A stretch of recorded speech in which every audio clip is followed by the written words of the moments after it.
भरोसा किस पर करें? भरोसा यानी आसरा, निर्भरता या यूं कहें कि आशा का आधार। यह मन की एक स्थिति है, एक प्रकार से किसी के ऊपर आश्रित होने का भाव है।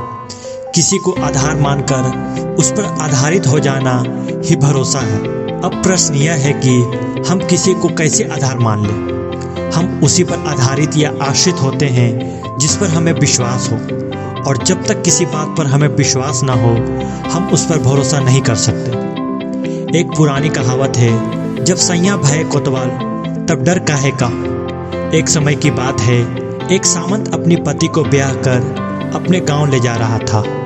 रास्ते में तूफान आ गया, बारातियों में भगदड़ मच गई, सब लोग रोने चिल्लाने लगे। दुल्हन को भी घबराहट हुई। घबराहट में उसने अपने पति की ओर नजर डाली। उसने देखा उसका सामान दूल्हा तो एकदम शांत है। झिकझोरते हुए उसने कहा, तुम किस प्रकार के व्यक्ति हो? तूफान आया है, कौन सी सांस आखिरी हो जाए, कौन सी धड़कन आखिरी हो जाए, फिर भी तुम शांत हो, स्थिर हो। सामंत ने यह सुनकर अपने म्यान से तलवार निकाला और दुल्हन के गर्दन पर रख दिया।